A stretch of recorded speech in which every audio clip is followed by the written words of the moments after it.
You're listening to an archived Cabral Concept podcast. After listening to this show, check out the most up-to-date podcasts available at stephencabral.com/podcasts or search directly on iTunes. And now, welcome to the Cabral Concept, where board-certified naturopath and integrative health practitioner Dr. Stephen Cabral shares how he was diagnosed at the age of 17 with a life-altering illness and given no hope for recovery. It was only after studying and traveling all over the world did he discover how to combine ancient Ayurvedic healing practices with state-of-the-art naturopathic and functional medicine to fully rebalance the body and re-energize it with life. It's time to discover how to get well, lose weight, and finally feel alive again. And now, here's your host, Dr. Stephen Cabral.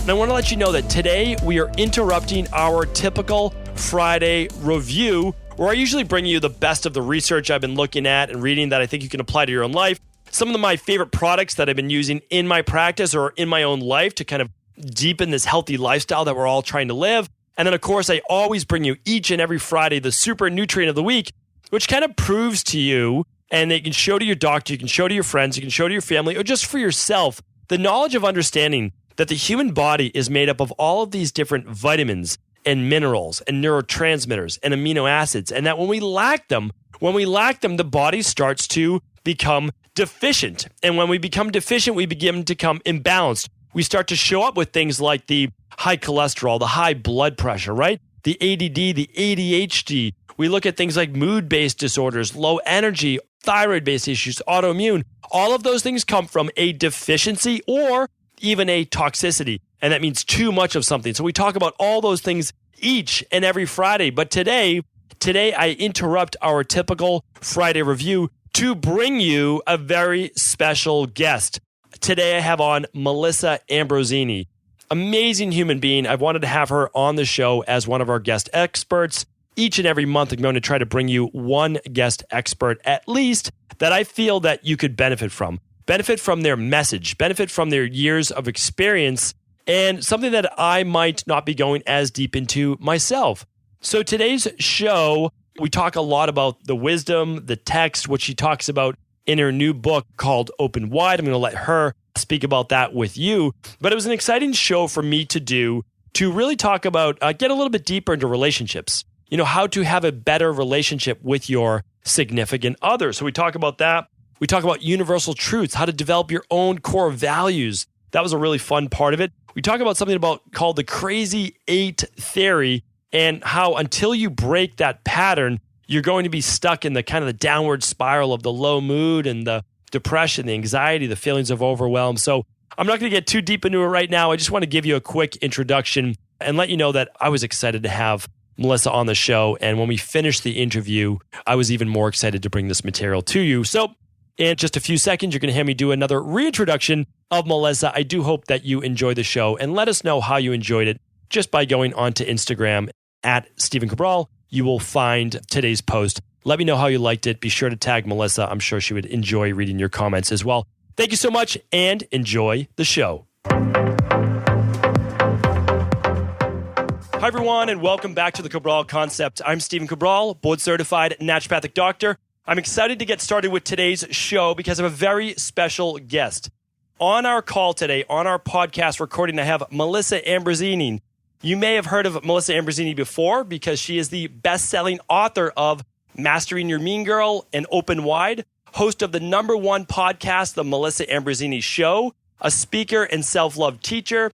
In her signature straight-talking style, Melissa teaches women how to unlock their full potential, master their inner mean girl, smash through limiting beliefs, and ditch the self-doubt so that they can start living the life of their dreams. Named a self-help guru by Elle magazine, her mission is to inspire women to create a heart-centered life, one that's wildly wealthy, fabulously healthy, and bursting with love. Melissa, thank you so much for joining me here today on the Cabral Concept. It's a pleasure to have you. Oh, I am so excited. Thank you so much for having me. No, this is going to be great. And one of the reasons that I wanted to have you on the show, one is you have a new book. It's absolutely fantastic. I actually just got to read it myself. I literally finished this yesterday, and I'm excited to bring this to my audience. Yes, I think that you certainly cater maybe more towards women, but honestly, obviously, as a man, I read this book and I got a lot out of it. And the reason I'll tell you why is because it's my job to kind of understand the people, the world, my community around me. And if I want to have great relationships with women, in my opinion, it's probably better that I learn a little bit more about women, right? And so, I mean, what are your thoughts on that? Are men reading this book as well? Absolutely. I have had so many men say to me, thank you so much for writing this book because I now understand my partner or my wife or my girlfriend on such a deeper level. And this is what this book is all about. It's about relationships. It's about how to have deep love, rocking relationships, and soulful sex. Because relationships are the biggest game that we play. We're in relationship to all things and everyone at all times, yet we're not taught how to be in a relationship or how to understand someone else. And so that's why I wrote this book, and a lot of men have got so much out of it. Even though, yes, it is more written for the female, a lot of men have got heaps out of it, which is great. Yeah, that's really great to hear. And I think it's fun too, as a guy, being able to read like, hey, what is this material being written for women to teach them something? And if it's teaching women how to get to that next level, well, maybe, myself as a guy, I can learn something and I can try to help do my part as well, because that's the big thing about relationships. I want to talk about that today. We'll get to that in just a moment. But in my opinion, it never works if just one person is trying harder than the other, or one person feels like they're more entitled, or that the other person just doesn't understand them. I find in like most relationships, and again, like we're just going to keep this conversational here today, but I just find that most relationships really start to go sideways when one person believes they're putting more effort into the relationship and the other person maybe isn't trying as hard as they used to, or they don't feel the same love, or they love that other person more than they love. It's almost like a competition. What are your thoughts on that before we start to get into the show? Yeah, I think it's really important that when you are choosing your life partner, that you choose someone who is as equally committed to being the best version of themselves as you are. Because if they're not, you're going to butt heads, and that's going to set you up for a pretty challenging and tumultuous journey. And so it's very important that, and we'll talk about this later too, like your core values. Are your core values aligned? That's really important. When you are beginning to date someone or enter a relationship, it's very important that you both value the same thing. And if you truly value working on yourself, being the best version of yourself, and I'm sure everyone listening does, because you wouldn't be listening to a show like this if you didn't want to be the healthiest and the wealthiest that you could be. And so it's very important that you align with someone who also values that, and that's one of their core values. Otherwise, I just don't see how it's going to work. Yeah, we are going to get to that a little bit later in the show. I just wanted to get your kind of quick thoughts on that first, and then I also want to get into, what happens if you're already in a relationship right now, because I can hear people asking right now, well, my spouse, my husband, they're not into this like I am. What do I do? And we'll talk about that in a moment, because I have my viewpoints on that as well. But, how I like to get started with my expert interviews, and obviously you are an expert on this topic, is I like to know, I just feel like everyone in this field that's out there to help people, they didn't just end up here for no reason at all. It was a calling to them that they had no other choice. They had to get into this field. They had to kind of pay it forward. So I don't know your struggle. I don't necessarily know your journey, but how did you end up right here where you are right now? Could you share with us the transformation that you may have gone through? Yes, I, like you, to hit rock bottom to get my wake-up call to be where I am today. So in 2010 was actually my rock bottom, where I ended up in hospital. Before that, I was actually a professional dancer. So I danced at the Moulin Rouge in Paris, and I danced in London, and I did acting and TV presenting and performing. And I started dancing when I was 3 years old. So for me, being on the stage and telling stories and acting and, using my body as a form of art was something that really lit me up and something that I absolutely loved. But toward the end of my career, I no longer enjoyed it, and I had developed disordered eating habits, and started to feel really depressed and experienced anxiety and depression. And I now know why. It was a combination of everything that was going on in my life, the people that I was surrounding myself with. I was surrounding myself with very unhealthy relationships. I had absolutely no idea how to nourish my body. I was living off sugar and fast food. I had no idea about health. I was drinking and partying just to numb the pain. I was then taking jobs just because, just to pay my rent.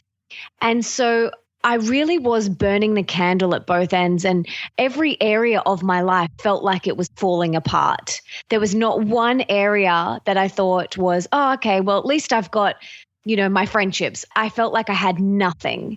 And I was in and out of hospital, in and out of the emergency room with different reactions like infections and viruses and hives all over my body and eczema all over my body.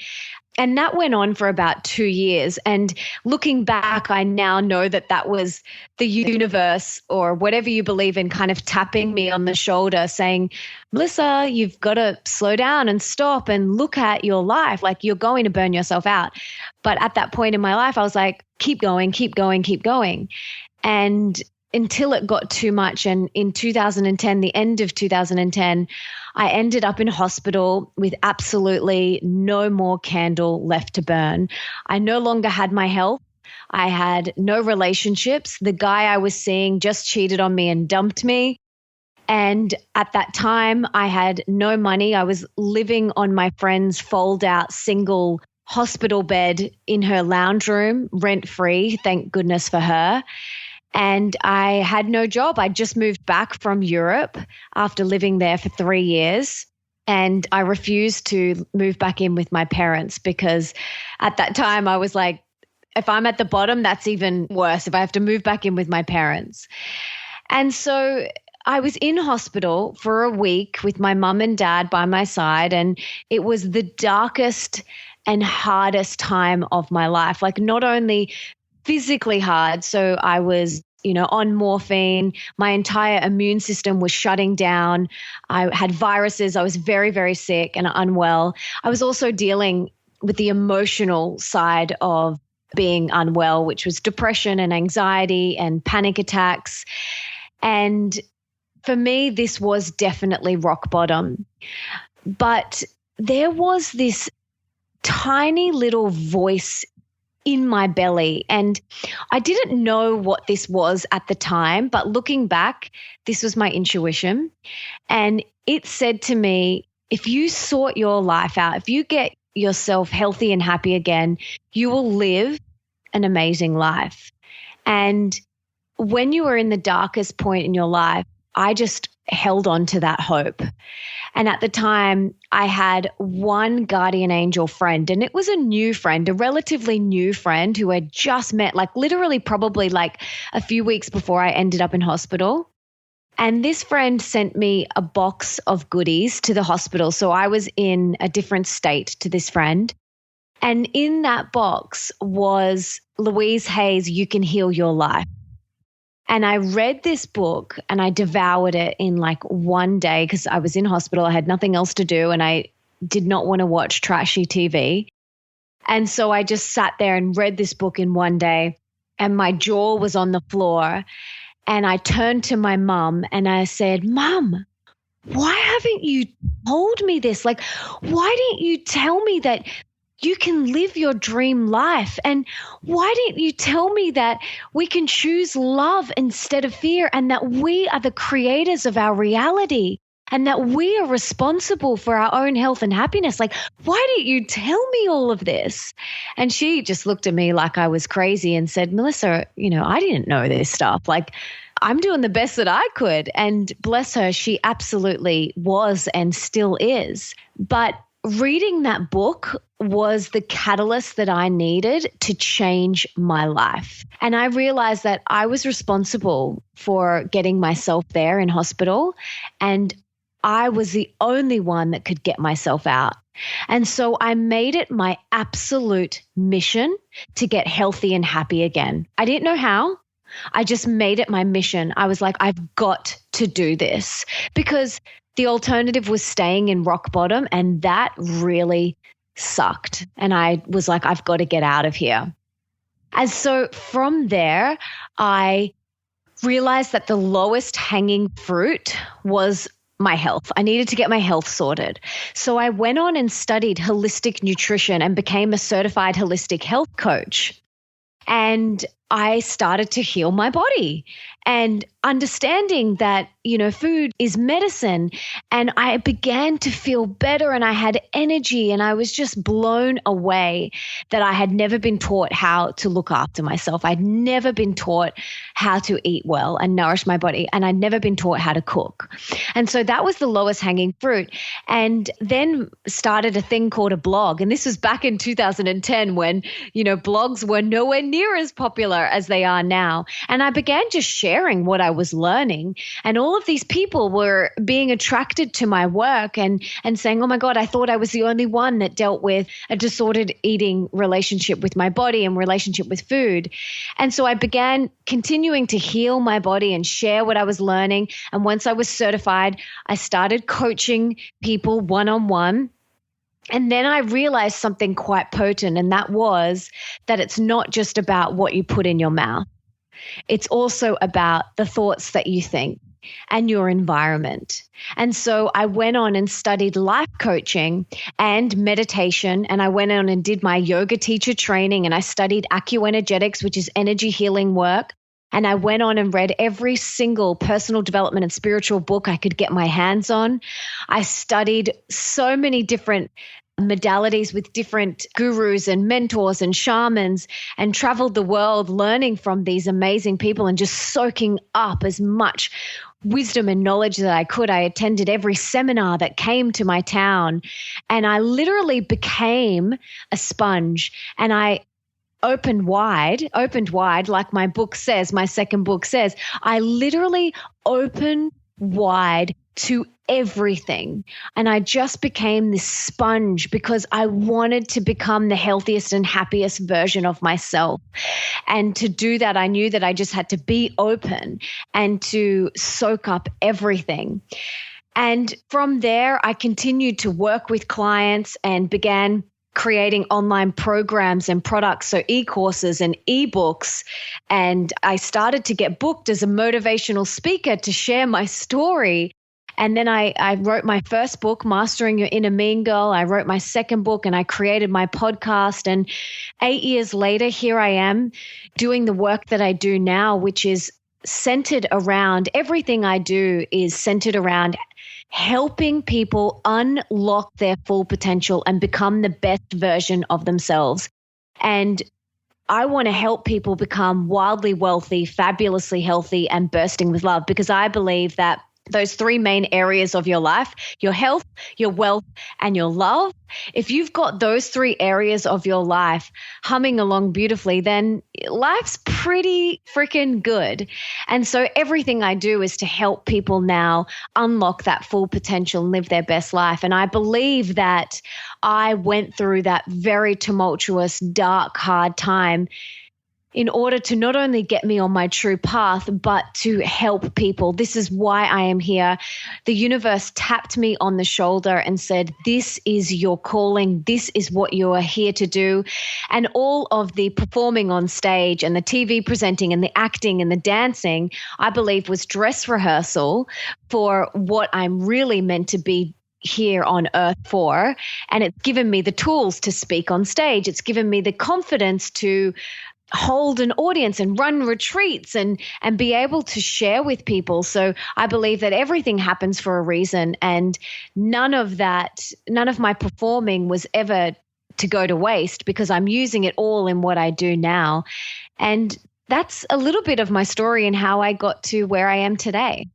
That's great. No, it's an amazing story. And one of a couple of the points that I took from that seem to be universal almost, and that I hope our listeners and our community are really taking from this, is that a lot of times things become a little bit more clear when you do hit rock bottom, meaning that you've had everything taken from you. And I've spoken about this in the past as well, is when you don't have that life that you used to have, you essentially say, I have two options. I can remain here and I can just waste my life away, which a lot of people are. They're just kind of going through the motions. Or today I can make the decision that this is not for me, that I'm not going to change my life necessarily tomorrow, but in an instant today, I can begin the thought process of change.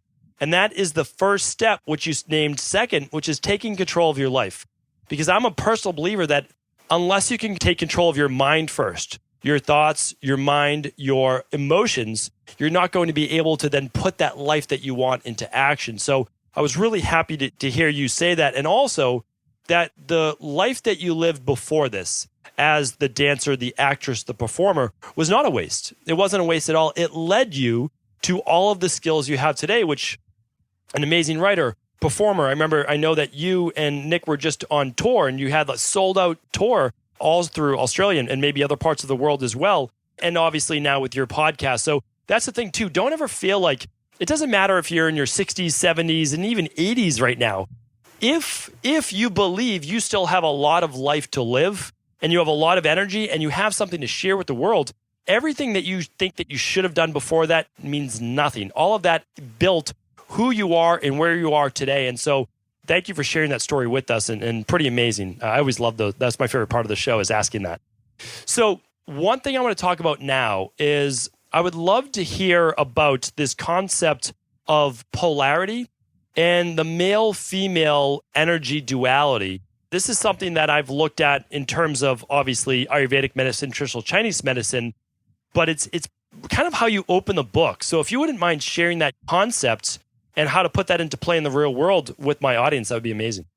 Yeah. So in terms of relationships and my book, Open Wide, there is always polarity. And in every relationship, there is a masculine and a feminine energy. There's a yin and a yang. And even within ourselves, like we all have masculine energy and we all have feminine energy. We all have the yin and the yang. And then that also plays out in our relationship. But what happens is that polarity gets diluted or out of whack due to different circumstances. So say, I'm just going to speak from my personal experience, which is one female and one male relationship in one relationship. So this does apply for same-sex couples, but I'm only going to speak from my personal experience here, which is one male and one female. Okay. So let me tell you how this polarity can get sometimes out of whack and what we can do to rebalance it.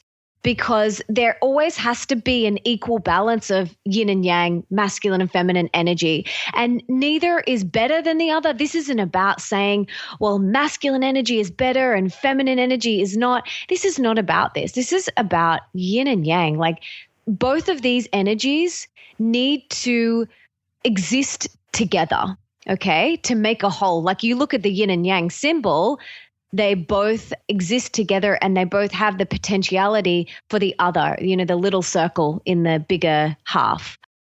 So say, for example, that a man gets fired from his job and he's now at home on the couch doing nothing. And the female is out there working and raising the kids and doing the housework. That polarity is going to become out of whack. And then what happens is resentment builds, friction arises, tension occurs when that is out of whack. So the first step is becoming aware of how this polarity exists within ourselves. So for me, I know that I'm a pitta kapha. I know that I have a tendency to really hang out more so in my masculine energy, drive, push, achieve, do, over excel, that sort of thing.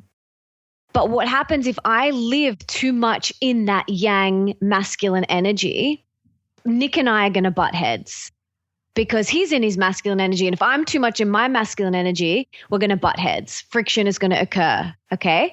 So I need to become aware of when I am too much in my yang masculine energy and what I need to do to step more into my feminine yin energy. And I know what I need to do. That is spend time in nature, meditate, do some yin yoga, have an Epsom salt bath, walk barefoot on the grass or the sand, give myself a beautiful self-love coconut oil and essential oil massage, lay with my legs up the wall. I have all of these tools in my yin feminine toolkit that I can do when I feel like I'm out of balance within myself. So this is the first step. Become aware of your energy systems within you. Ask yourself, do I feel imbalanced right now? Is my yin and my yang like really nicely aligned? Or am I way too much in my masculine? Or am I way too much in my feminine? Because we need to have a beautiful balance within ourselves, because that then will trickle out into our relationships, especially with our lover. So it's our responsibility to check in with ourselves. Like if you think of a seesaw, like you can't be all of the energy down one end. We've got to be nicely balanced. So that polarity has to exist, and we have to make sure that we are balanced within our own yin and yang, masculine, feminine, within ourselves first, and that will feed out into all of our relationships. That's great. I was actually just going to mention, and you beat me to it, about the seesaw or the teeter-totter. And because that's the truth, is that, and that's life in general. I mean, these are universal truths.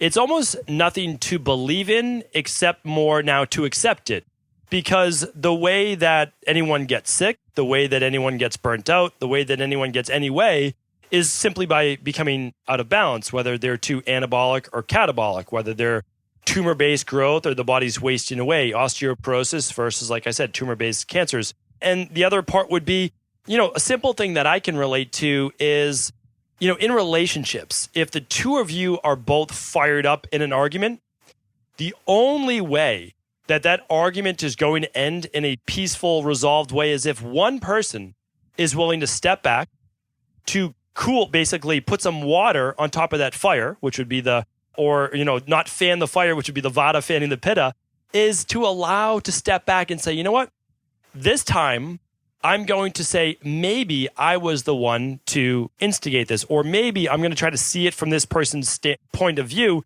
And sometimes it's as easy as putting your hand on top of their hand, your hand on their shoulder, telling them, I don't know how we got here, but how can we step back?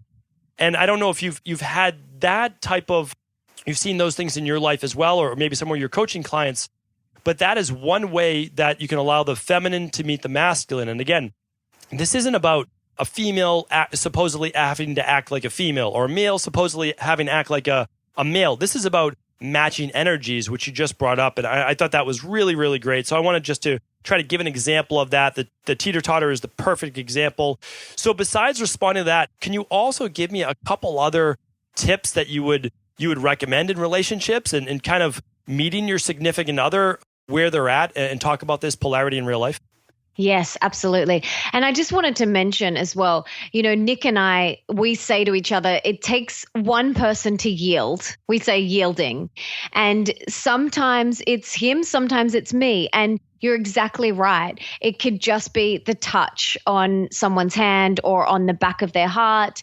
And that can literally, in that moment, dissolve that whole situation. But it takes one person to yield, one person to lean in and to be vulnerable and to open wide to the situation. And so be that person. Be the first one. Be the first to lean in. Be the first to yield. Don't wait for the other person. Be the bigger person. Be the best version of yourself, and be that person that yields first. That's something that I'm always trying to work on within myself and want to inspire in other people as well. So be the first. But a couple of other relationship tips, I guess, that I have found really work for me and for all of my clients and my tribe and everyone who follows my work is a concept that I call CCC, and that stands for crystal clear communication. And so we've got to practice crystal clear communication. And what that is speaking from your heart. So what a lot of people do is they speak from their head and they judge and blame the other person. You did this to me. I'm like this because of you. You didn't do this, yada, yada, yada.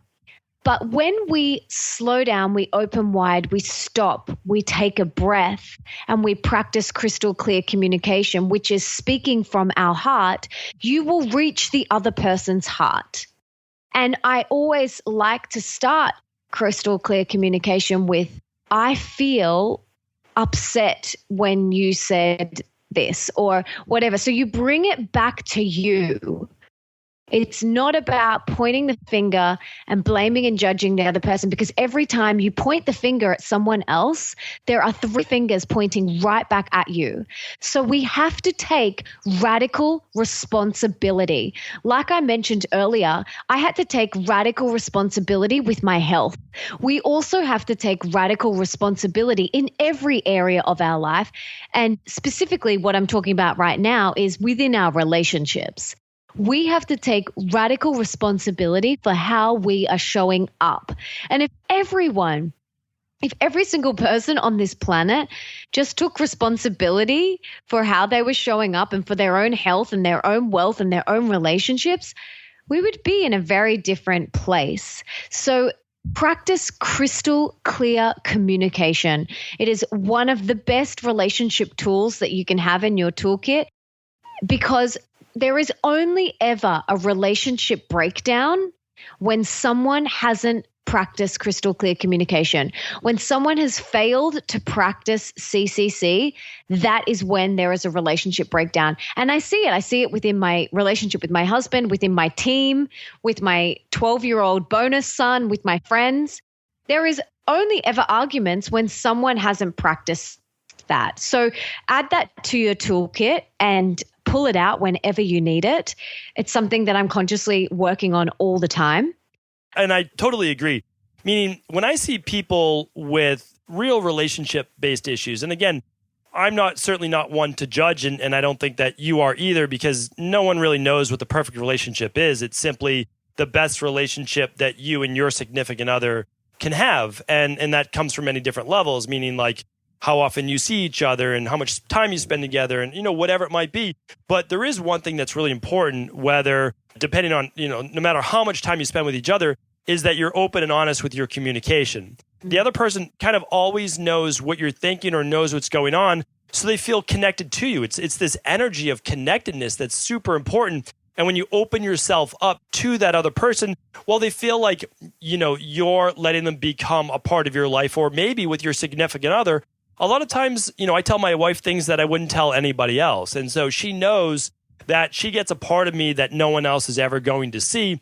And that, I think, adds another level to the relationship. And I want to get towards, I want to get to this at the end as well. But, those are some of the things that you can begin to work on now. And at first, it can be a little awkward. So, for example, when we were talking about before, I have that pitta mindset as well. And I have, that's just like, I'm firstborn. I'm the Aries birth sign. I'm all of these things. And so it doesn't do well for me to try to calm down that pitta or calm down that fight or flight or that, HPA axis response. And my wife is also the firstborn, has plenty of pitta in her as well. So one of us has to say, okay, this is it.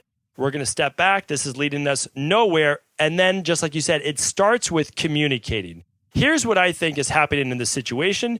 Here's why my feelings are hurt. And then at that point, I can step in and say, you know what? I apologize, because I can see how you thought that that's where it was coming out of my mouth, although that's not actually what I meant, because I can be a poor communicator when I start to get all fired up. Does that make sense as well? Oh, absolutely. Yeah, absolutely. And I forgot that you're an Aries like me. I'm Aries too. We're so similar. We're both so, I can just see so many similarities within us. It's hilarious.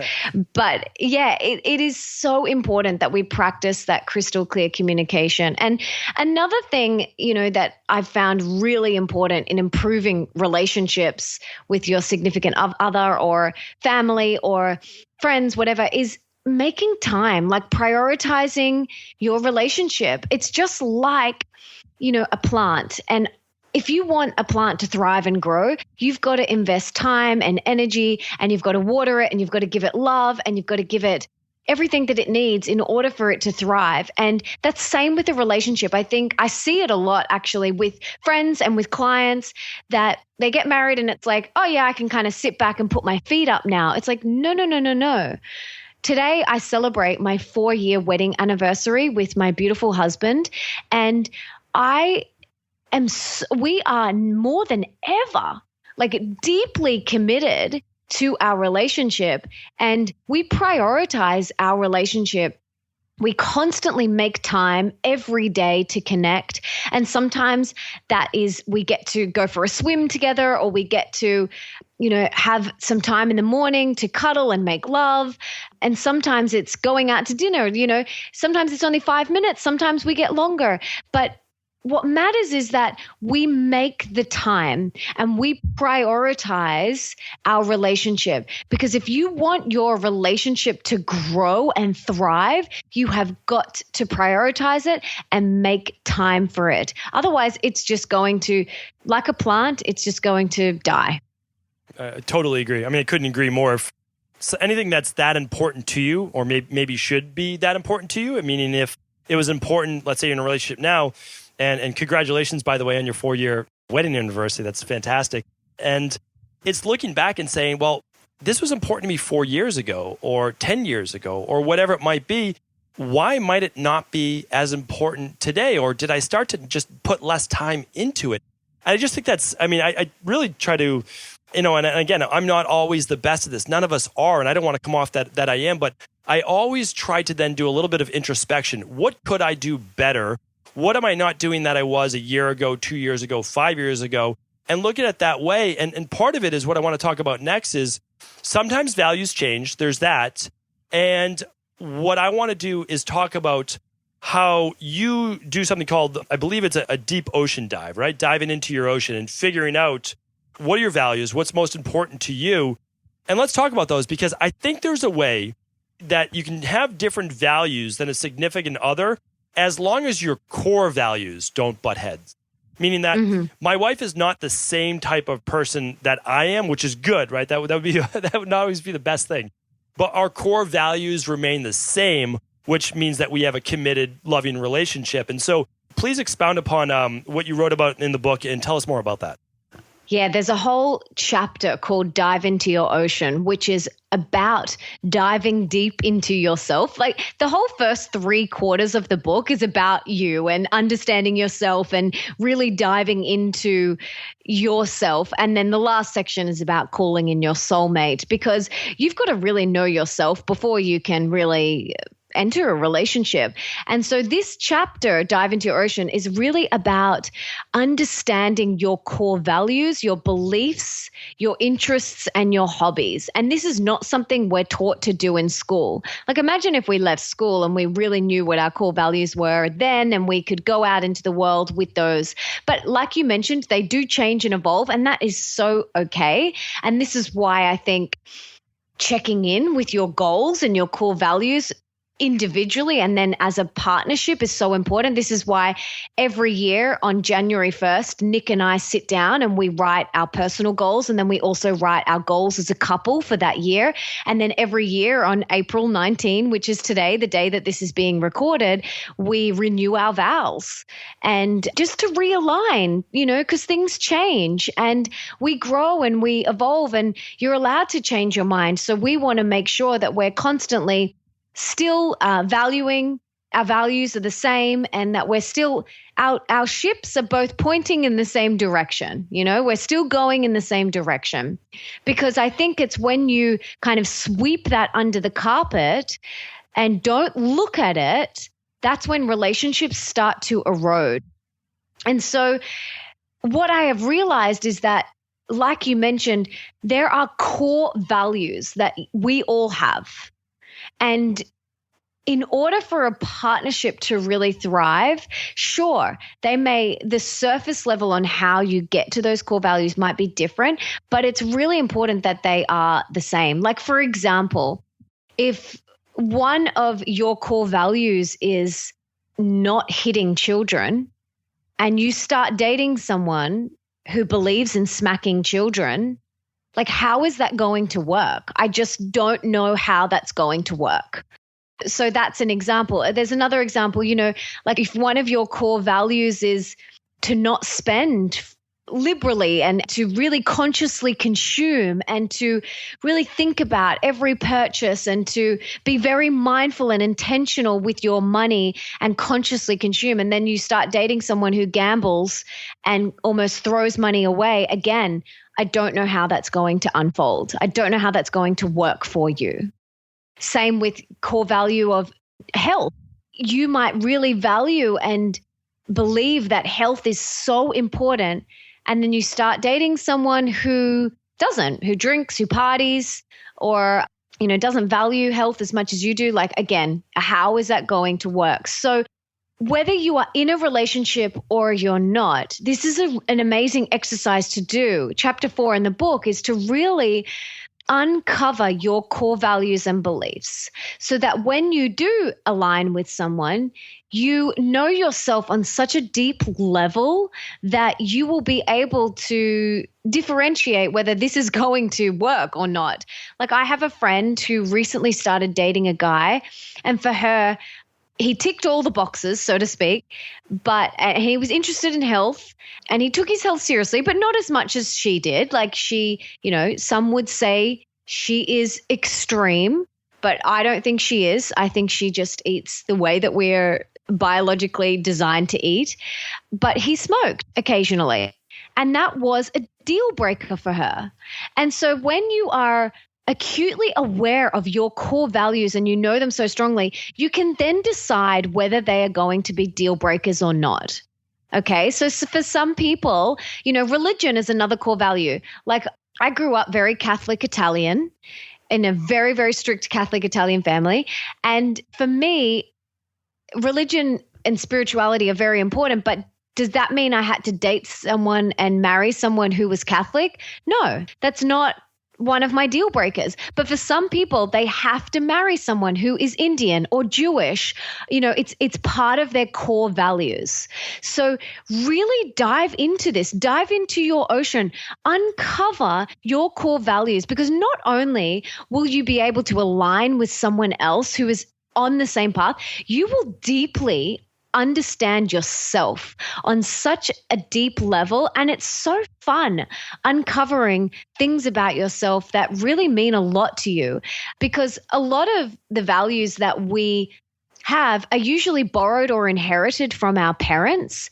And it's really nice to get to a stage in your life where you go, hang on a second. Well, what do I, Melissa Ambrosini, believe? Not what my dad believes. What do I believe? What do I value? And you get to recreate what you believe and what you value and kind of live from that place. So it's an amazing exercise, and I highly recommend everyone do it.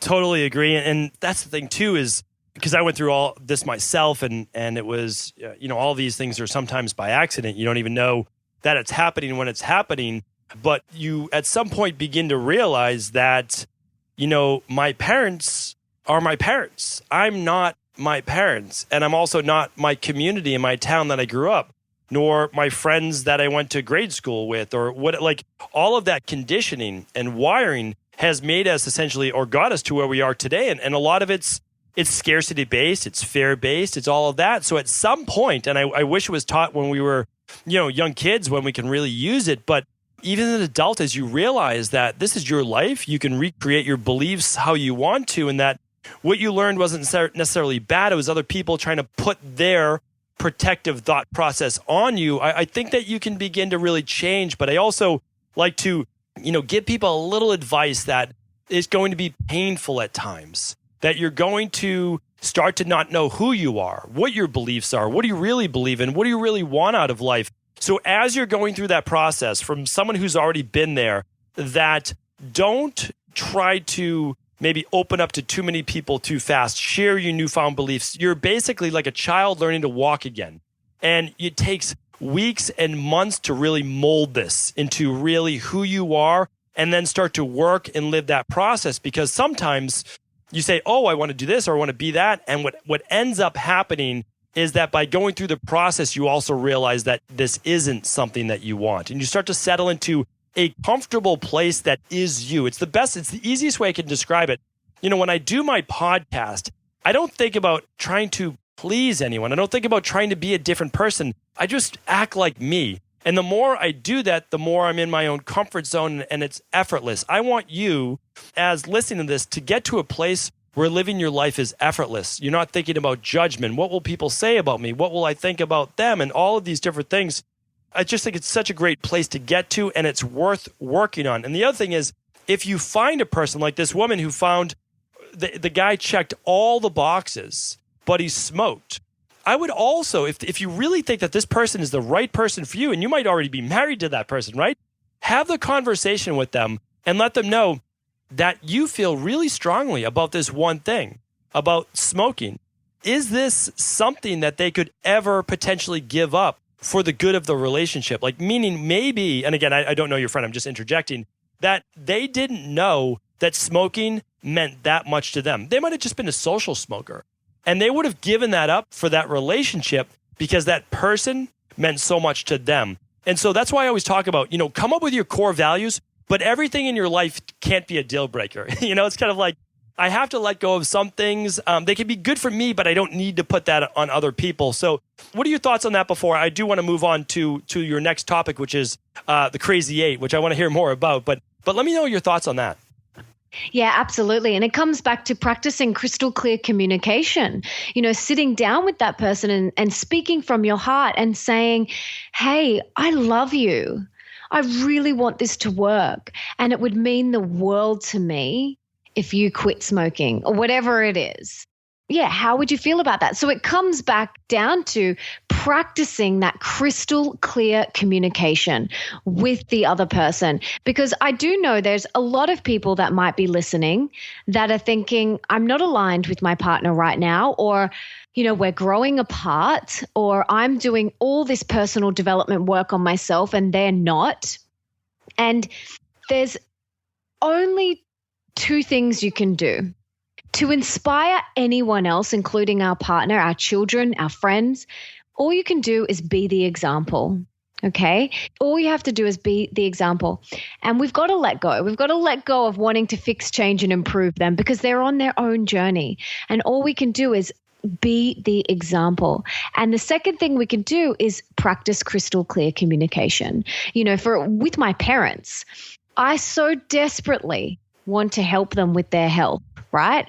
I would just love to overhaul their whole health. I would love to have them live with me for a little while, or maybe not live with me, but like live next door so I could just overhaul their diet and their health and just get them sorted.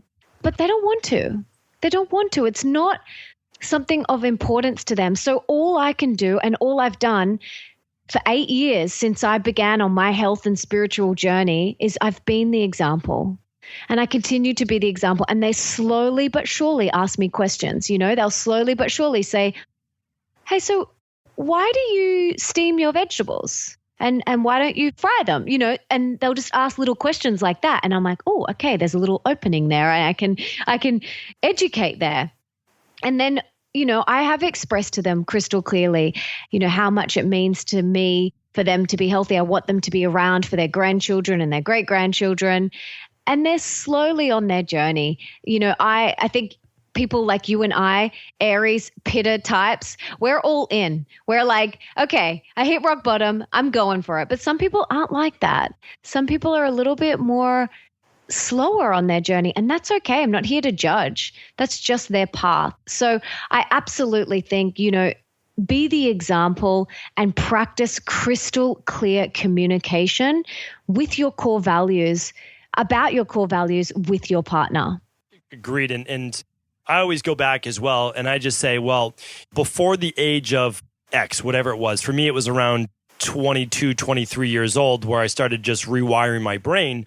But I always say, well, before that, though, I had no idea about this topic. So I have to be a little bit more compassionate with people that really have not gotten into this themselves. Because if someone is asking me to change as a 17, 18, 19-year-old, it's just not happening. Not only would it not happen, I would probably make fun of you. And like, that's just the space I was in. So I think it is, we're all on our own journey, and it happens at different times for different people. So just, being gentle in our approach with that, it can help tremendously. So let's talk about, this will be our last one before we start to get into kind of where you're at right now and how we can learn more about all of your great work. So talk to me though. I didn't want to get off our call today without talking about this crazy 8, this pattern as I see it, and this perpetual cycle of misery, we'll call it sometimes. And it could be great, but there can also be the misery that we get stuck in as well. Talk to us about that. I love the analogy. I want to hear more about it. Yeah, I love this analogy too. And I actually learned it from a business coach many years ago. And basically, crazy 8ing is going round and round and round and round, like the number 8, in suffering, in misery, and getting stuck. And there's no end. When you're crazy 8ing about something, there's no end. And for example, I'll give you a little example that, happened in my house many years ago. And that was, I have a 12-year-old bonus son, and he would crazy 8 over eating broccoli and green vegetables. And it got to a point where we sat him down and we said to him, because it was getting really stressful. Every dinner time was becoming stressful because all he did was whinge about the vegetables. And it would go around and around, and the whole dinner time would just be miserable. And so Nick sat him down and said, right, buddy, you are crazy 8ing over this. It is something that is never going to change. And so we can either accept it, or you can continue to whinge about it for the rest of your life. What do you think is more pleasant? And he was like, okay, he got it. And so now if he ever whinged about it after that, Nick would just look at him and go, buddy, you're crazy 8ing. And he would stop straight away. And so a lot of us, that's just a little example, but a lot of us are crazy 8ing over different things, trying to change our partner. We go round and around, wanting them to change, wanting them to be more spiritual, wanting them to get on the health bandwagon. Yet we are just causing ourselves misery. We're going around that perpetual cycle of suffering. We do it with ourselves, within ourselves. We do it within ourselves, and we do it within our relationships. And so I want everyone to ask themselves, like, what are you crazy 8ing about right now in your life? Like, are you always whinging about not having money? Are you always whinging about how your health is unfolding, yet you're not doing anything about it?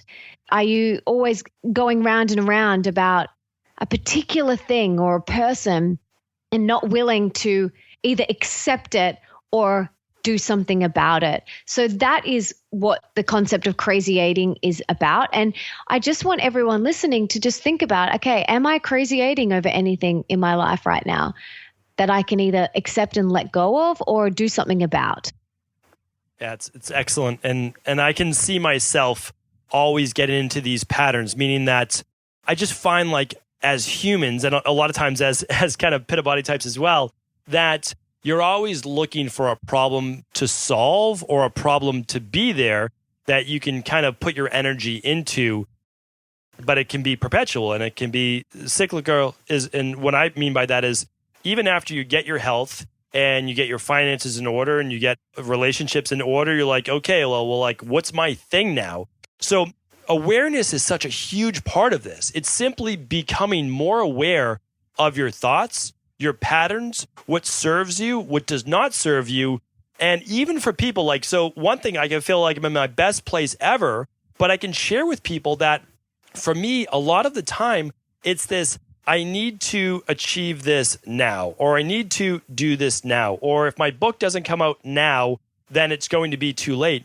And then I stop and I sit back, and that's what I did with my book. And I said, well, so what? If it comes out 3 months from now, I'm not going to stop practicing for the next 30, 40 years.